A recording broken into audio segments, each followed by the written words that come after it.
karya lang manis sabaw Ustang himlay na Yagni seng kubu ya karya Yagni seng kubu ya karya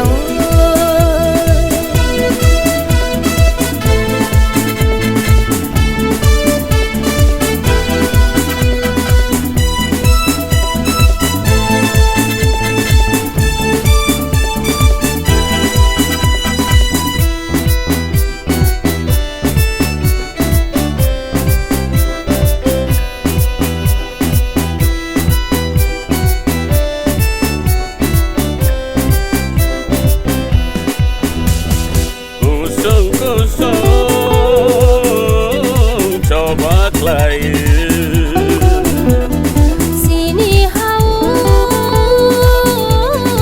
dừng nó tàu nơi Kusung cho bác lại Sini hau dừng nó tàu nơi Sini lama ke beng mo tongo hogi chehina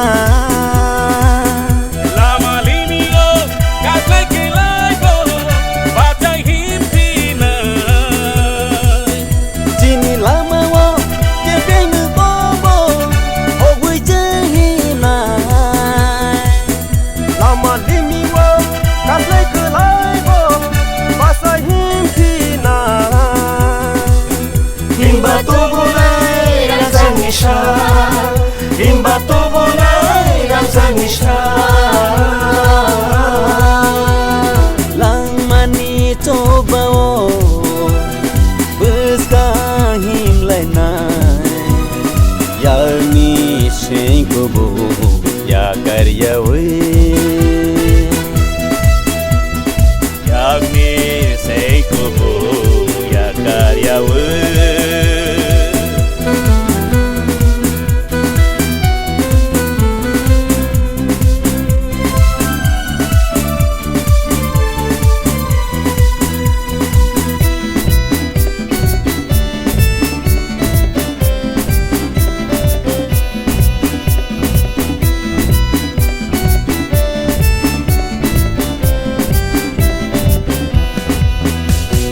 Cứ thăng tương xa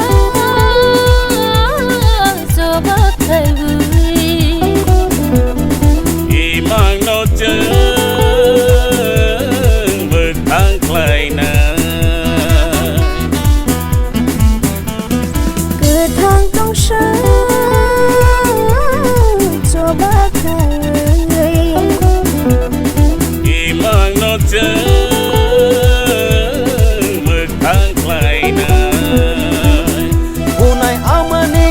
mokolo bete yori to mano Lori roho nai benak mahabo Kobol pamano Unay amani mokoli mete yori to mano Lori roho nai monak mahabo bobol to mano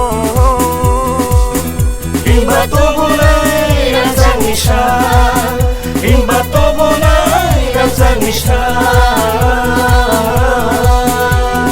Lang mani coba Beska himlay na Yagni sing kubu ya karya Lang mani coba Beska himlay na Yagni sing kubu ya karya Yagni sing kubu ya karya Yagni sing kubu ya karya